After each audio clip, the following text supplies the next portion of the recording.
ассалому алайкум бинандагони гиромӣ, нашри навбатӣ барномаи иттилоъотии ахборот аз телевизиони Тоҷикистон манзури шумо мегардонем. Дар студия бо шумо Марҷона Шарипова. терроризму экстремизм яке аз падидаҳои номатлуб дар замони муосир ба шумор рафта, ҳамчун омили асосӣ ва таҳдид ба амнияти миллӣ ва суботи сиёсии кишварҳои олам арзёбӣ мегардад. ҷумҳурии Тоҷикистон дар самти муқовимат бо терроризму экстремизм таваҷҷӯҳи махсус зоҳир намуда, дар ин ҷода тадбирҳои таъхирнопазир меандешад. гузориш ҳамкорони мо. вақт собит намуд ки давоми 12 солаи охир афзоиши шумораи созмонҳои террористиву ифротгароӣ, авҷи амалҳои террористӣ дар шаклҳои нав ва бо усулҳои гуногун зоҳир шудани фаъолияти созмонҳои террористӣ дар минтақаҳои гуногуни олам ҳамчун василаи бесуботкунандаи ҷомеа ва сокинони сайёра ба мушоҳида мерасад. ҷои таассуф аст ки баъзе ҷавонони ногоҳ дар натиҷаи чунин таъсир ба идеологияи иртиҷоӣ ворид шуда, худро ҳамчун шахси комил дар ҷомеа идора карда наметавонанд. идеологияи носолими ифротӣ ақлу хиради ҷавононро коста намуда, онҳоро аз оила ва аҳли пайвандон дур мегардонад. дар мафкураи чунин ашхос калимаҳои муқаддаси зиндагӣ ба мисли ватан, модар, ҳаёт ва ишқ бегуна мешавад. паёмадҳои нохуши шомил шудан ба гурӯҳҳои террористӣ мутаассифона на танҳо айёми зебои ҷавонии чунин афродро барбод медиҳанду оқибат ба марг рӯбарӯ мекунад, балки барои наздикону пайвандон ғаму андӯҳи гарон, ноумедию маъюсӣ оварда, фазои орому осудаи як хонаводаро тираю тор мегардонад. экстремизм яке аз зуҳуротҳои манфии ҷомеаи муосирро ташкил медиҳад ва мутаассифона ин раванди паҳншавии гурӯҳҳои ифротӣ ва худи ифротгароӣ дар умуман ҷомеаи ҷаҳонӣ мушоҳида мешавад. як хатари дигаре ки гурӯҳҳои динии ифротӣ тавассути онҳо махсусан ҷавононро ба доми худ меафтонанд, ин шабакаҳои иҷтимоӣ аст, чунки шабакаҳои иҷтимоӣ ва шабакаҳои интернетӣ мутаассифона як фазои беназорат аст ва гурӯҳҳои динии ифротӣ ва идеологони гурӯҳҳои динии ifротӣ аз хориҷи кишвар истода бо ҷавонон махсусан кор мекунанд ва онҳоро ба доми худ меафтонанд, ба таблиғоти зидди давлатӣ онҳоро равона месозанд, ки ин бисёр нигаронкунанда аст. ҷумҳурии Тоҷикистон ҳамчун узви комилҳуқуқи созмони милал ва ҷомеаи ҷаҳонӣ таҳти роҳбарии пешвои миллат, президенти ҷумҳурии Тоҷикистон муҳтарам Эмомалӣ Раҳмон дар самти муқовимат бо терроризму экстремизм таваҷҷӯҳи махсус зоҳир намуда, дар ин ҷода муборизаи беамон мебарад. ҷумҳурии Тоҷикистон дар масъалаи мубориза ба экстремизм ва терроризм дар доираи иттиҳоди давлатҳои мустақил, созмони ҳамкориҳои Шанхай, созмони аҳдномаи амнияти дастаҷамъӣ ва дигар созмон паймонҳо хеле фаъол аст ва иҷро кардани ин созишномаҳои мубориза ба экстремизм ва терроризм ба манфиати миллии ҷумҳурии Тоҷикистон дархӯрд мекунад ва тамоми сохторҳои дахолдори ҷумҳурии Тоҷикистон манфиатдор ҳастанд ки ин созишномаҳо иҷро шаванд. ҷумҳурии Тоҷикистон яке аз тарафҳои фаъол дар мубориза ба зуҳуротҳои экстремистӣ террористӣ дар сатҳи ҷаҳонӣ ва дар сатҳи байналмилалӣ мебошад. тоҷикистон бо мақсади пешгирӣ аз ин падидаҳои номатлуб, аз ҷумла терроризму экстремизм, заминаҳои ҳуқуқиро фароҳам сохт ва мубориза бо терроризм яке аз самтҳои афзалиятноки сиёсати давлатӣ маънидод мегардад. дар стратегияи муқовимат ба экстремизм ва терроризм дар ҷумҳурии Тоҷикистон барои солҳои 2021-2025 тарғиби ғояҳои экстремизм ва терроризм тавассути шабакаи интернет, ҷалбкунии ҷавонон ба сафи ташкилотҳои байналмилалии экстремистию террористӣ, кӯшишҳои аз ҷониби ин ташкилот таррезӣ ва амалӣ намудани амалҳои террористӣ дар ҳудуди ҷумҳурии Тоҷикистон манъ шудааст. президенти ҷумҳурии Тоҷикистон муҳтарам Эмомалӣ Раҳмон дар паём ба Маҷлиси олии ҷумҳурии Тоҷикистон дар бораи самтҳои асосии сиёсати дохилӣ ва хориҷии ҷумҳурӣ аз 28 декабри соли 2024 баён доштанд ки таъмин намудани амнияти давлат ва ҷомеа дар шароити имрӯза зарурат ва аҳамияти аввалин дараҷа дорад. ҳукумати мамлакат ва сохтору мақомоти марбута дар ин самт тамоми чораҳоро меандешанд, аз ҷумла ба масъалаҳои омода кардани мутахассисони ба талаботи шароити муосир ҷавобгӯй барои мақомоти ҳифзи ҳуқуқ ва сохторҳои низомӣ, баланд бардоштани сатҳи касбият ва маҳорату малакаи онҳо, инчунин таҳкиму тақвияти пояҳои моддиву техникии ҷузъу томҳои ҳарбӣ ва мақомоти ҳифзи ҳуқуқ минбаъд низ эътибори аввалин дараҷа дода мешавад. дар ин ҷода мубориза бо терроризм ва экстремизм самти афзалиятнок ба шумор меравад, зеро ин зуҳурот ҳоло ба хатари глобалӣ мубаддал гардида тамоми аҳли башарро ба ташвишу нигаронӣ овардааст. زمینه‌های حقوقی تنها راهی حل مسئله نبوده، قبل از همه باید حس وطن‌دوستی و خویشتن‌شناسی را در نهاد جامعه تلقین نماییم. با درک این واقعیت و با مقصد حفظ ثبات سیاسی و امنیت ملی در مملکت ما را ضرور است که درباره عاقبت‌های فاجعه بار این پدیده نامطلوب اندیشه کامل داشته باشیم و با دانش و خرد دست جمعانه به مقابل این پدیده‌های نامطلوب از جمله تروریسم و اکستریمیسم مبارزه آشتی‌ناپذیر بریم. همچنین یکی از راه‌های مؤثر پیشگیری نمودن گرویدن جوانان به حزب و حرکت‌های ارتجاعی و کاهش دادن تأثیر منفی این پدیده بلند برداشتن معرفت سیاسی و حقوقی جوانان میباشد.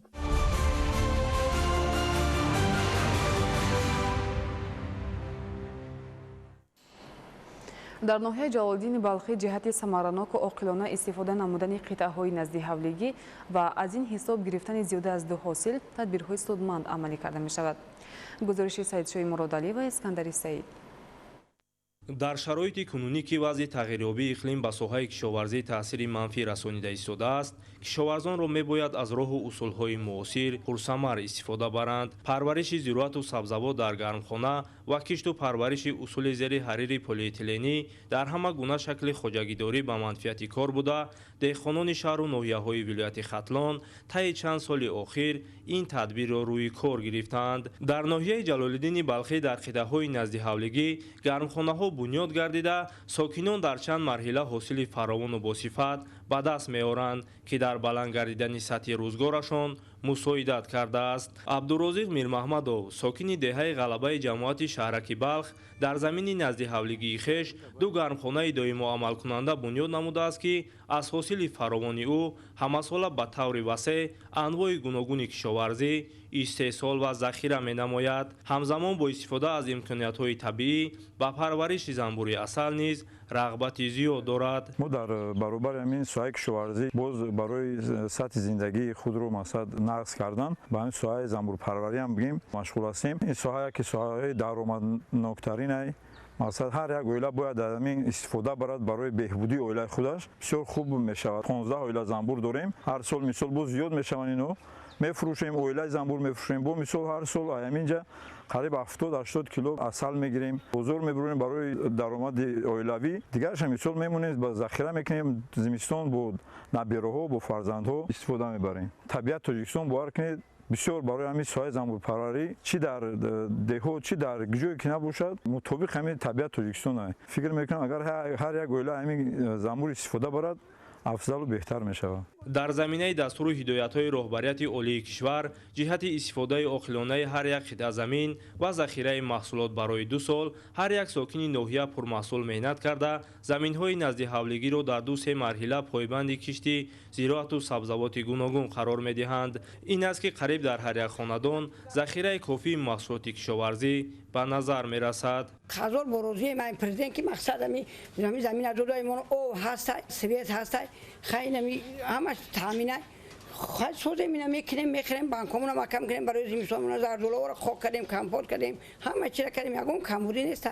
گو مول داریم با 100 ورشگر مولی میده داریم کدیستیم آدم محنت کنه هیچ وقت خور نمیشه و گفتایم پرزیدنت در همین 6 سوت زمین محنت میکنیم تمام چی را داریم تمام مهمونم سیل میکنیم قبول میکنیم مخصوص جگوری میکنیم میگیریم پیاز میکنیم میگیریم کچکه میکنیم میگیریم همه میکنیم 3-4 حاصل میگیریم. مدنیت بلند استفاده برای زمین مرام همیشگی ساکنان جماعت دیوت حلورد ناحیه قرار گرفته است که از درک بلند مهنت دوستی و نویل گردیدن به زندگی شایسته محسوب می‌یابد. ریحانه سعیدова در برابر طبیعی بودن با کشت و کار محصولات کشاورزی شوق زیاد داشته خطه در اختیار داشته نزد حولگیش را پرثمر استفاده میبرد. امروزها این زن مهنت دوست در وقتهای فارغ از کار با ذخیره‌کنی محصولات دسترنج خویش مشغول می شود. عین زمان حاصل پمیدار و بادرنگ را جمع‌آوری کرده در ظرف‌های شگین برای دوره زمستان ذخیره می نماید. طور خود او ابراز داشت همساله در حجم 300 عدد همین گونه ظرف‌ها خورش‌های گوناگون و میوه‌ها آماده کرده در انبار منزل استقامتیش ذخیره می‌سازد. سعیدشاه مرادعلی، اسکندری سعید، ناحیه جلال‌الدین بلخی، اخبار.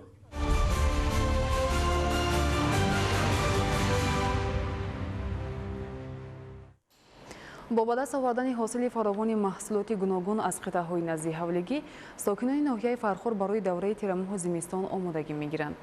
گزارش انورشاه سیدعلی زاده.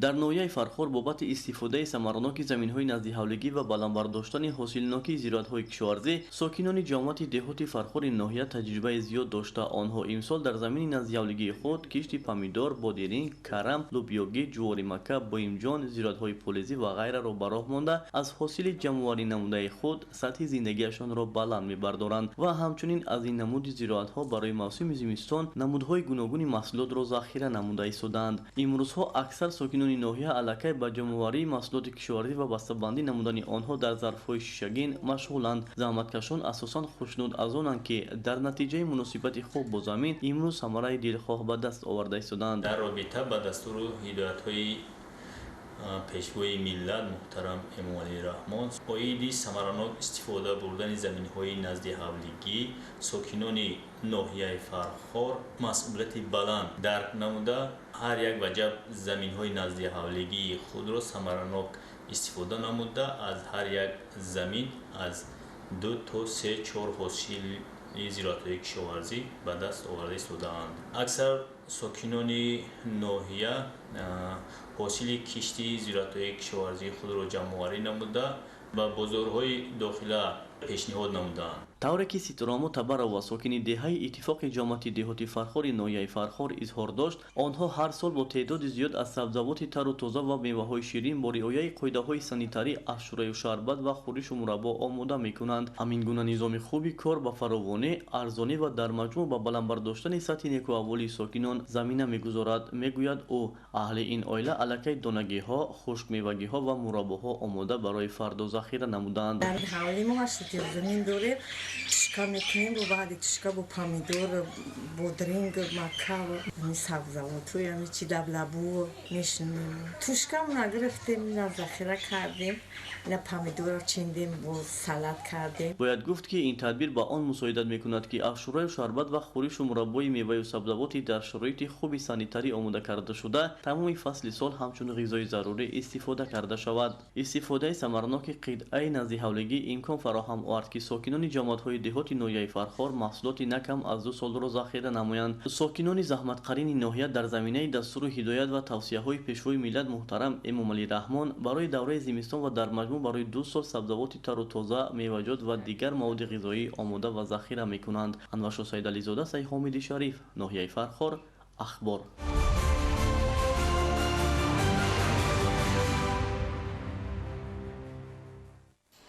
ساکنان شهر کنیبادان ماهیت ذخیره نمودن محصولات غذایی برای 2 سال آینده را به خوبی درک کرده در این سمت تدبیر اندیشی می‌نمایند. گزارش صابر ایوبی و صحبانی قربان.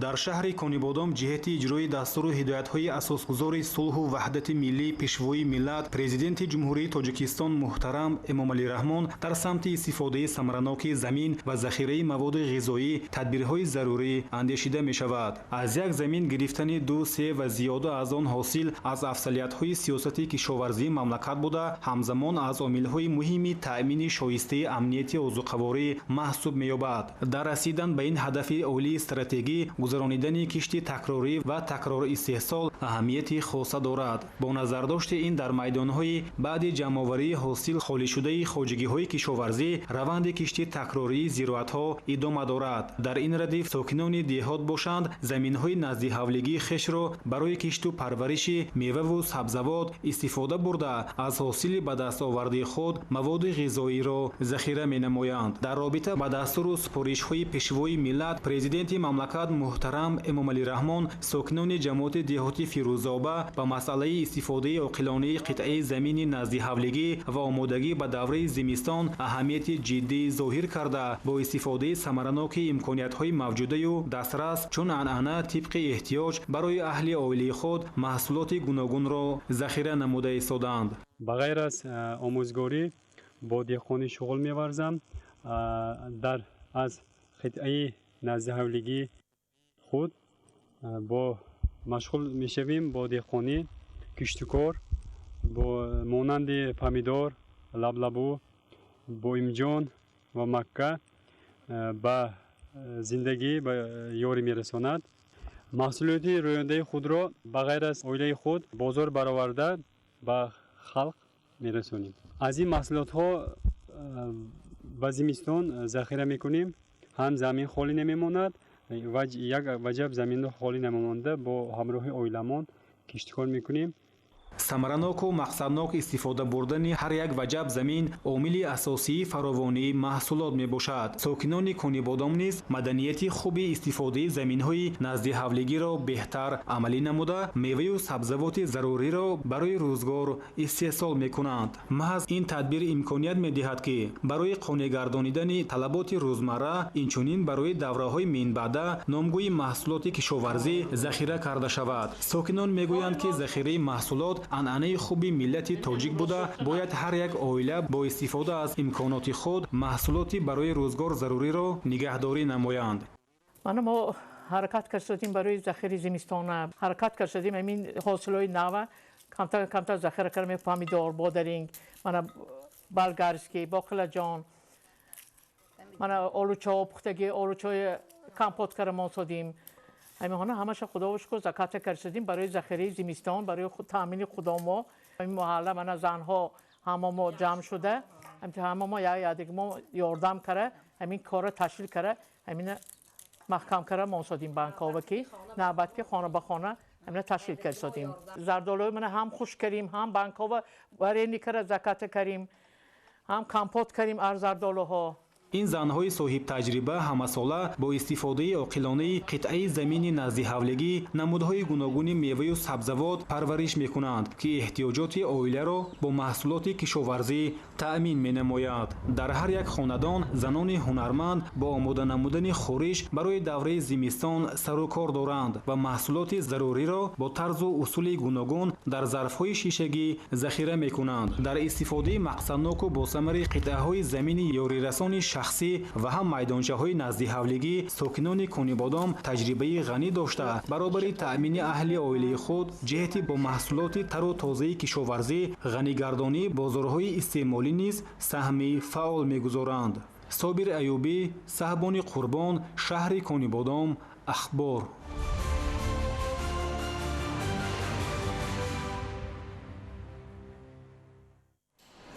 این حال کشت بهاری زراعتی گوناگون در همه شکل‌های خوجکداری ناحیه تاجیک‌آباد ادامه داشته بهره فراوان حاصلی کشاورزان از توصیه‌های عالمان استفاده می‌نمایند.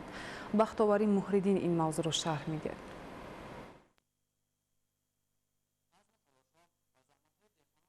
عزم و تلاش‌ها و زحمت‌های دهقانان و ساکنان ناحیه تاجیک‌آباد برای تامین اهالی با محصولات خوش‌صفت کشاورزی و بلند گردیدن اقتصادیات کشور روانه گردیده است.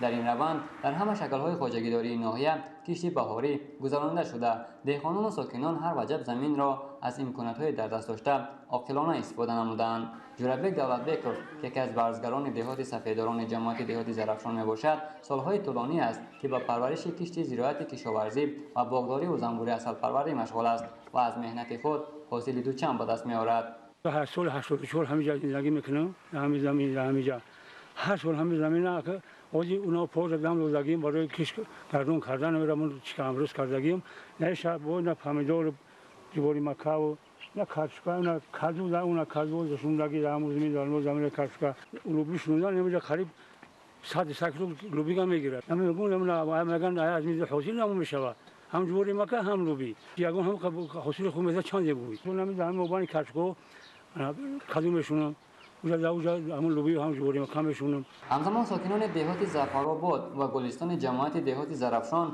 زمین‌های نزد حولگی خود را ثمرناک استفاده نموده تمام نمود زراعت را کش نمودند و نیت دارند تا به دوره جمع‌آوری حاصل ثمر دلخواه به بار آورند. در حدود ناحیه تاجیک‌آباد طبق معلومات کمیته زمین‌سازی ناحیه 2394 گکتار زمین نزد حولگی موجود بوده از آن 1203 گکتارش را باغات و 710 گکتار زمین‌های نزد حولگی کشاونده میباشد که خوجه‌گیران و استفاده برندگان در بین قطار باغات همساله کشت بهاری را گذرانیده از آن حاصل میگیرند. تجربه‌های چندین ساله دهقانان وادار ساخته است که هر وجب زمین را ثمرناک استفاده برند و ذخیره 2 ساله خود را تامین سازند. عین حال همه کشاورزان و ساکنان ناحیه تاجیک‌آباد برای حاصل فراوان به دست آوردن تدبیرهای غذادهی، مبارزه بر ضد کسلی و حشرات ضرررسان و آبمانی را انجام داده برای گرفتن حاصل بلند زمینه گذاری می‌کنند.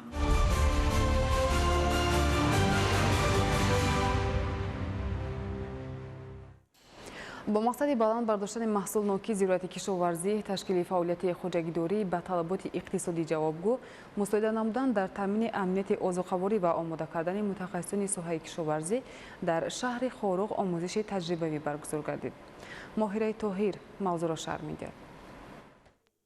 با دستگیری حکومت مملکت در دایره بلند برداشتن استواری کشاورزی و همکاری مؤسسه دولتی رشد صاحبکاری در ساحه کشاورزی آموزش تجربوی در شهر خاروق دایر گردید. در آموزش کارمندان ساحه کشاورزی، خوجگیداران و دهقانان ورزیده اشتراک نموده وابسته به محیط خاک، کارکرد خوب زمین معلومات را دسترس نمودند. با دستگیری حکومت جمهوری تاجیکستان و مؤسسه دولتی رشد صاحبکاری در ساحه کشاورزی در دایره لایحه بلند برداشتن استواری کشاورزی سمینار آموزشی طبیبان خاک در همه مناطق کشور گذرانده شده است و امروزها ما در ولایت مختار کوهستان بدخشان کوهی شهر خاروق سمینار طبیبان خاک را گذرانده ایستادیم و با جلب 20 نفر متخصصان ساحه خاکشناسی و بهره گیرندگان لایحه مذکور. البته مقصد هدف اساسی چاره‌بینی مذکور باز هم آموزش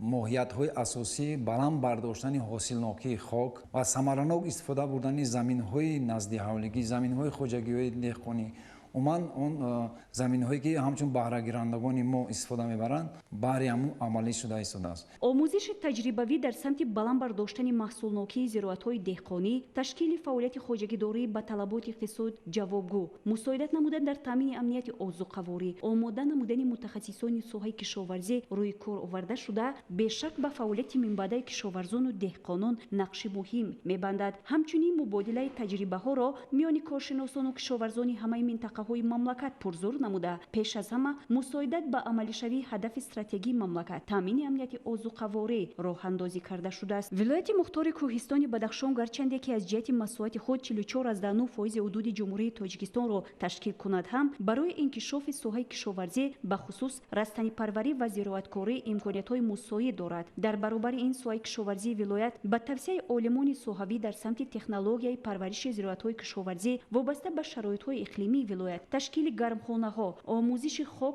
و دیگر تجربه‌ها به دستاوردهای زیادی کشاورزی نائل گردیده در تامین امنیت آذوقه‌واری سال به سال پیشروی‌ها را به دست آورده است. اشتراکداران از برگزاری چنین آموزش‌ها اظهار خوشنودی نموده قید داشتند که ما می‌توانیم در فعالیت خوجگیداری از آن وسیع استفاده نماییم. امروز ما قرار داریم در یکی از سمینارهایی که طبیب خاک ما اساس پرابلمای اساسی که در ولایت داشتیم این سنجش خاک بود. ما تازه نمیفهمیدیم که ما باید درخت در کجا بشونیم، در کدام نمود خاک، کدام نمود رستنی. انا امروز که قرار داشتیم دمی سمینار دمی چی آزمایش قطعی همه علما و چیزا ما با خیلی چیزا رو از بر کردیم. ما میتونیم مثال با مردم کدی نویا و ولایت انا همه را دسترس کردن که همچون طبیب خاک ما کدام نمود رستنی را در کجا بشنونیم. پس از بررسی معروضه ها آموزش تجربوی در زمین نزد حولگی عملی کرده شد. ضمن چنین تجربه عملی از جانب کارشناسان ساحه محیط خاک آموخته شده. کدام نمود خاک برای کدام نمود زراعت ها برای نشونمای خوب موافق است به طور عملی نشان داده شد. البته توصیه ها و مصلحت های متخصصان ساحه برای تجربه منبع هر یک خوجگی دهقانی مفید بوده. دهقانان و راهبران خوجگی های فرمری و کارمندان ساحه کشاورزی از نتیجه های آموزش ها می توانند در کارهای منبع خودشان مورد عمل قرار دهند. ماهره طاهر، مبارکشاه رستم، شهر خاروق، اخبار.